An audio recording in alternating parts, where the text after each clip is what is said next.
I'm excited. I don't think it'll be too bad. I know we had those practices in the summertime, so I think that's prepared us for now. Although we are practicing for longer, I think everybody's excited to get back to it and having season start soon. Bugs, that was kind of the theme this summer too, and what we heard from you guys is kind of gelling as a group. Do you feel like you've gotten closer since then, at least to this point? I do think that, especially after the trip, we connected in a lot of ways, and I think that's helped us too. But yeah, I think we have gelled even more, and then I think we'll do that even more as we practice and get ready for season, because we're going to be putting pieces together and learning new things and how to play with each other even more. So What was your favorite part about that trip? Any highlights? I'm just gonna say Rome. Rome was our highlight or my highlight. So. Jada, talking about gelling for you as a newcomer, what stands out to you about what the program's all about and finding your place in it? Really just how much time they take in like preparing us for like practice and different things. Like they didn't just go straight into practice. They really like made us bond with each other, with not just our teammates but the coaches as well. Like getting a feel of how we are as people before we go into practice and obviously see how we are as players and develop like what we do and our individual assets. So it's been really different from that experience because I didn't have that coming from the school I came from. So just that new experience and then the competitiveness throughout practice. Any team that's put together is going to win or compete to win. The scores are close. We're competing all the time, playing hard. So.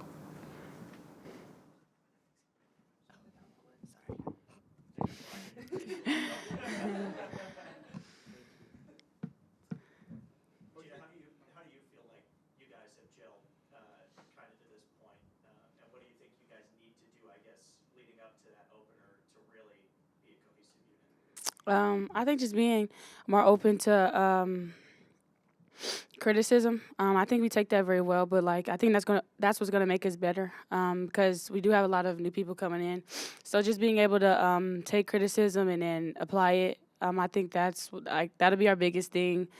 Since we'll be new, I have new players. Yeah, that's the main thing, really. Just open to critique and a lot of want to. We're gonna be really good. So yeah. Bugs, do you have any expectations for the season? Obviously you probably have big goals, but have you put any written any down or yeah? I have some in mind. I haven't written them down. I probably should, but honestly, just go out there and be comfortable. And we want to win. And I know this summer's been a lot of connectiveness, and I think I'm excited for that. Like I think we're really close, so we'll do really good. But honestly, just win and do it in a fun way. Bugs, last year you were a freshman. This year you've been around as long as basically anyone not named Sarah Andrews. How different is that for you? Or what's the feeling like from year one to year two, sir? I would say more. I'm more comfortable. I feel like in a way. I think last year was kind of nervous. I was new freshman, but I think more comfortable, and I think that although I am a sophomore, being able to help those junior seniors this year because like they're new, and I know I have a feel for what Coach Nicki and the coaches want because I have been here just for another year. So honestly, I think that, and I know the new players they're very open to, hey, well, Bugs, what's this or what do I do? And I think just taking on that role it's helping me too because it's making me step up to be a leader and use my voice and let them know what's up. So. Jada, what's been your impression of Sarah Andrews so far, just playing around another guard like that? I mean, I've known her for a minute, just being around her during like the AAU circuit and knowing her throughout high school. But just being able to have the chance to play with her on like a collegiate level and the impact that she makes, I want to be another like smaller guard who can make that same kind of impact. And like with us together and the team we're gonna have this year, I feel like it's gonna be really special and really hard to guard. So. Jada, Nicki kind of mentioned your on-ball defense and just that you are all over the court. Is that kind of what you hope to bring, I guess, this season to this Baylor team? And what's your style of play, I guess, in your own words? Yeah, that's definitely my style. I'm used to playing aggressive, but also being here, I've learned a lot of fundamentals on defense. Just being more sound, being able to not get beat because I can play aggressive. But if you can like not get beat in the half court, can play disciplined defense when the game is on the line. That makes you even more dangerous. So just doing things like that, paying attention to like just different footwork and not fouling. I know that was like a main thing last year, just having a lot of fouls. So keeping that down, but still keeping my aggressive play and playing the fundamental game that Coach Nicki wants me to play. So. Jada, you were with Dre, I guess, a year at Kentucky. For us that didn't get to see her play last year, what does she bring, and what was that like, kind of reuniting with her, I guess, too? Well, as y'all can see, she brings a whole lot of energy. Very energetic, but she's also very powerful and dominant on the floor too. Very strong. She's like a guard, dang near running the floor. She's always open. I guess like if I look up and see her running down the floor, she'll always be open. So she runs like pretty fast, pretty much faster than all the fours that you usually see on the floor. She can shoot the three. She has a lot of different things to her that I know she hasn't got to show for Baylor yet, so I'm really excited for her to get back on the court for like her last year and really show out and prove to everyone that she can still, do this and continue to play basketball after. Bugs, obviously, you still got a lot of time before you take that next step. But, we've seen kind of Nicki interact with former Baylor players in the WNBA, and it seems like that's kind of her goal is to prepare, her players for that moment. How do you feel like that kind of translates to you guys as a group and knowing that she'll even kind of have your back even when you do take that next step? I think because of her connection to the league, she pours a lot of her knowledge onto us, and I think that's really helpful. I know like a lot of small details that they do in the league. She teaches us that, and although we may not see it now, I think that'll help us a lot in the long run. But I think just her knowledge is what's really going to take us far, and I think that we're all willing to listen to her, and we know like she has that connection, so we're all willing to listen to her, and even though we don't, or like, oh, I don't know what this is or how this works yet, we trust her. Jada, coming in from Kentucky, what are some of the big differences you've noticed between these programs? Really just the name, obviously. Everyone comes to compete in every conference, so I'm not really expecting any like drop off or anything like that. I'm excited to play new teams that I've never like played before. Look at new scouting reports, see how different players play in the conference, and then just I guess the feel of it being in the Big 12. So. Thank you.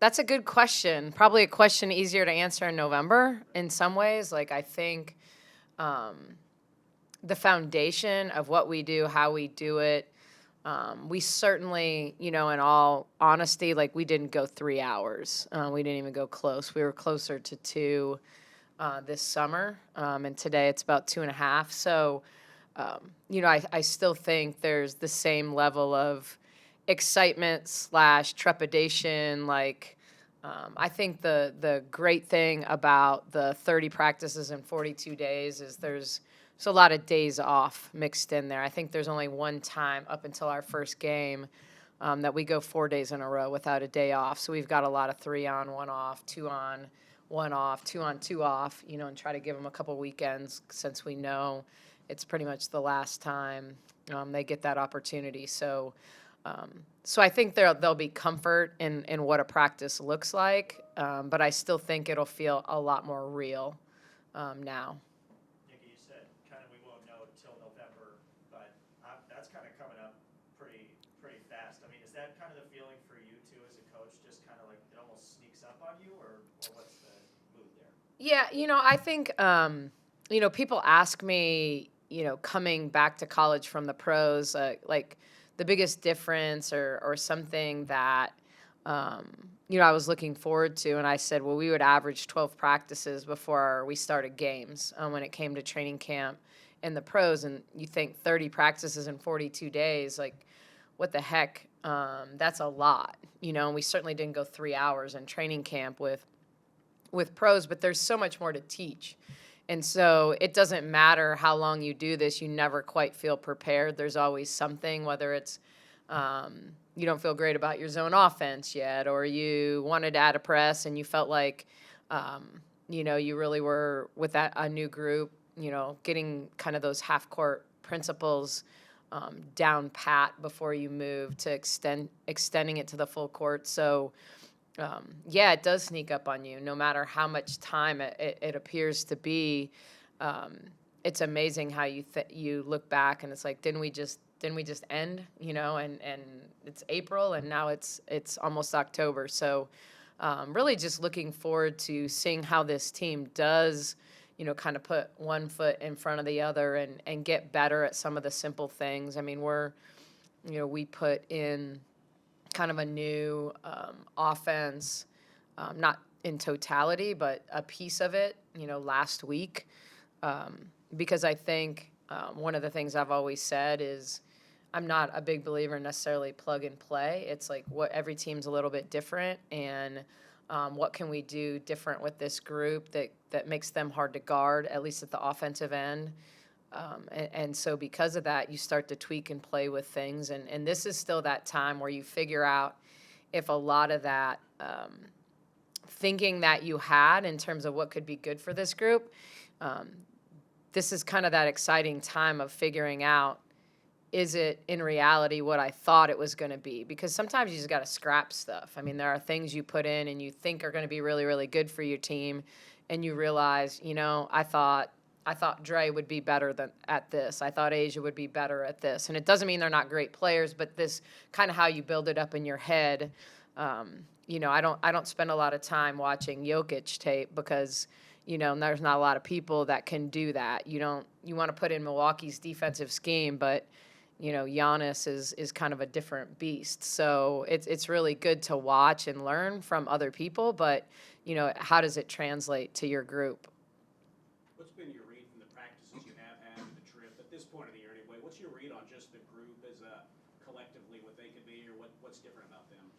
I think we're ahead in some ways, even with some of the injuries that we've had and not having Sarah out there, who's probably has the most understanding of what we do and why. But I do think we're ahead on the offensive side of the ball than we've been the last couple years. Just really understanding, even as we put different things in, that the spacing component, how we play in transition, angles on screens, just philosophically who we are and what we are trying to accomplish. And so that's what I like so far. I think, it's always like the push-pull. We at Friday's practice, we shot it great. We screened really, really well. But on the flip side, that means we didn't get through screens very well. So, you're always in that this time of year until you can kind of get your guys' practice squad and start whipping them. It's a little bit on every single action, it's a push-pull of it was good offensively, but the defense didn't get through and vice versa. So I think that's where we're at right now. I think we're behind defensively as we kind of change up some schemes defensively. I think we've got a lot of work to do on the defensive side of the ball. Coach, I guess moving forward next 42 days, how limited is Sarah, and kind of what does her timeline look like heading into the season coming up? Yeah, she's in return to play protocol, so that part, the return to play part, sounds really, really good. And so at this point, from an injury perspective, we feel really good about where she's at. But at the same time, if there's anything we've learned over the last 10 years in terms of how do you keep someone who hasn't been doing the level of physical play from getting injured and doing something to injure themselves in another way because maybe they're just not in the physical condition to be able to kind of keep up in a 2.5-hour practice. So we're going to just be really, really careful with her in terms of how we integrate her. But she should be back little by little every practice. It's not that you won't see her today. It's just she's going to be really, really limited in terms of what we have her in and then trying to ramp that up a little bit at a time. So that we don't pull quads and hamstrings and things that would be nagging, and really get her in shape and ready to play. Coach, what's the message and tone that you want to establish in these first practices? Yeah, really it's about communication and pace. I mean, those are the biggest things. Our thought for the day today is all about communication. That losing teams don't talk. Average teams talk a little. Good teams talk more, but it's the championship teams that talk about talking more. And so that's a big thing for us is really with new pieces and new players, really echoing, listening when you need to listen, talking when you need to talk, and then just pace in and out of drills, pace sideline to sideline, pace end line to end line, and just kind of the idea of while competing while you're doing all of that. So a big message always for our team is failing forward. You can't get better if you don't fail, but you can't let one failure turn into two, which turns into a bad day, which turns into a bad week, and then you can't get out of your own way. So a lot of it is about, are you learning from your mistakes and not being afraid to make mistakes, but really, really learning and growing. Nicki, I don't know if you've ever gone through anything like this, but starting over here, then going over to the pavilion, what would that be like? Or is that you nervous about that at all? Or A little bit, yeah. I'm not nervous from how does it affect how we play. I think just coaches are creatures of habit. There's no question. I mean, most humans are as well, but just the routine of the day, wanting that to feel like a true home court for us, and not knowing how much we'll be able to get on there and practice because it will still be an active construction site, really with the development center and everything else. So I would certainly love that if move-in date happened, we were like literally fully moving in. So I think the challenge is going to be what that looks like, and I don't know. Like I really, we can all look at it right now and say it doesn't look like it's ready for a game anytime soon. And yet, when you think about how quickly it's gone up and, when we would go to the football games and ride the boat and it was just dirt, and it was like, oh, okay, there's going to be something there. So, but I do think it's going to be a unique challenge of how we feel. I mean, I think it's still going to come down to we're going to play well there if we compete and we have great fans, and regardless of where we're at, I think that's the big piece. As long as fans can be there and support us and create a home court advantage, I think it's going to be exciting one way or the other. But I think it'll be really exciting when we're really over there full time and it feels like home day in and day out, and these things are happening there as well. Buggs was pretty good last year. What do you expect any steps forward for her this year, and what are those steps? Yeah, she was pretty good last year. I'm new here. Definitely agree. I think the biggest step forward for her is going to be scoring outside of 5 feet. I mean, I don't think that's, do we want her to stretch to the arc? Yes. But I would be really happy if she consistently knocked down her 15-footer because I know that's something that she's capable of, playing at the elbows, which then makes her more dangerous to rip and drive it from the elbows, picking and popping in space, and attacking off the bounce. I mean, she was phenomenal overseas. It doesn't necessarily translate, but I thought she did such a good job. I think one of her challenges a year ago was her pivot foot was a little sloppy, and her footwork is a lot better, which is super normal with freshmen, but really getting her pivot foot down on her catch, whether it's to drive from the perimeter, when we were overseas, she did such a good job of playing around contact. Certainly she's never going to be the most physical specimen that you've seen, so using her length and her ability to play around people instead of through them. I've joked about we've got players that are heat-seeking missiles on this team. She's kind of the opposite. She's going to search the way around rather than through somebody, and that's just smart. That's playing to your strengths. And so, but I really think where the growth is going to happen is her ability to put the ball on the floor a little bit more and to catch and shoot it from the perimeter. I mean, last year she was over a point per shot, but, she shot just over 25% from outside of 5 feet. Everything inside of 5 feet, she was well over 50%. So driving that up to 40% would would go a huge way in terms of production, efficiency, and really how teams guard her. Late in the year, there were certain teams that wouldn't leave the paint on her, and so, she needs to be able to take advantage if teams are really going to kind of not guard her. Coach, you also talked about, Buggs did, about how your experience with the WNBA has kind of helped them progress because you bring that to the collegiate level. How important do you think that relationship is, when they do make the jump to the league, to kind of still stay in touch with them and prepare them for that moment?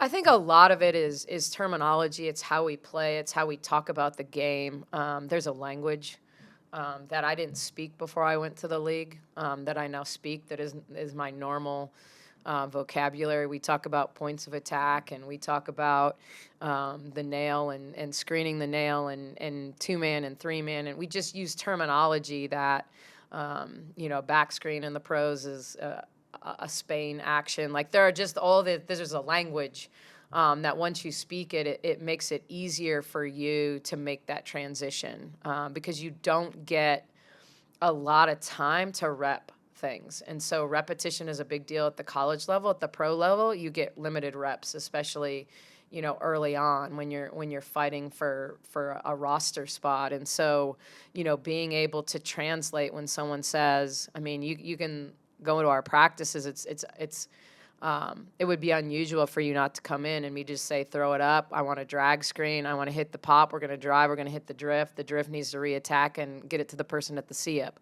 Like we're going to talk a language that translates so that, because that is how, at first they look at you like you're speaking Spanish, but slowly and surely they really begin to understand that language. So that's one of the things. I think spacing, you just see clean lanes in the W. You don't see a lot of traditional, even with the unbelievable low post players, Asia Wilson doesn't just play in the post. She moves around. It's all screening action. We want to be the team that sets more pick and rolls and step ups than any team in America. And so you're going to leave here understanding two-man action, three-man action, playing in ball screens. If you're a guard, what those reads are. Like we don't teach traditional screen and open up like a fence. We teach step and speed to the rim. And so a lot of the things we talk about, putting pressure on the rim, putting foul pressure, it's just, it makes it easy for those guys. And yeah, we want to stay in contact with our former players. When Queen got traded, she was pretty disappointed, like in one hand, it feels like someone doesn't believe in you anymore. And we went back and forth on what it meant to have another team that did believe in her, and a team that had great veterans and an opportunity to make the playoffs right away, which means playoff bonuses and, kind of the implications of it's great to be on the all-rookie team and start. But it's also fun to be in the playoffs and play on a team that's got more of a shot to win, and I think Indiana's going to win long-term. I think they're building it right. And they have a really good young nucleus. But, part of learning in that league is learning from great vets. And, when Melissa and Queen were starting as rookies, it's going to be hard to be successful, right away. Just doesn't usually happen. You can slide a really good rookie in with a team full of veterans like Shakira Austin did in Washington last year, but it's really hard to win with a bunch of young players in that league full of 30-year-olds. You brought in a lot of transfers this offseason. Who are some of the players who have given you props since you brought them in? It's really hard to say. I think that because they've all had their moments. We brought players in who are productive where they were at. And so I think all of them have had moments. I think Yaya is as good as we thought she was going to be. I think she's a player who is one of those heat-seeking missiles, but has a unique way of getting her shoulders square and finishing at the rim, and is a real three-point play threat. But she can also pass off the bounce and shoot it. So she really is a three-level scorer, and I don't say that lightly. In fact, I think there are very few three-level scorers in college women's basketball. I think there's a lot of two-level scorers, and we say they take shots at all three levels, but are they productive at all three levels? Not very often. And so I think she's capable of doing that. It's just about making good decisions. When you play on a team where you're option 1, 2, and 3, you're forced to take shots that we don't need her to take. And so really understanding good shot, bad shot, when to create, when to just move the ball in space. Jada is someone who just competes every possession, and I thought played pretty well overseas, but, has a good mid-range shot, which we haven't had a lot of, like, real good mid-range shooters, certainly players that could make them. But, I mean, when she gets to her left hand at 15 feet off the bounce, I feel pretty much like it's a layup for her. But, Letty's every bit of 6'7" and can rim protect. And I think Madison's going to surprise some people because she can shoot the 3 and is versatile, is a versatile 5 for us. And Danae can really shoot it, and it's tough. So, I mean, they've all, like, had moments, and I think they can all impact us. All right. Thanks, guys.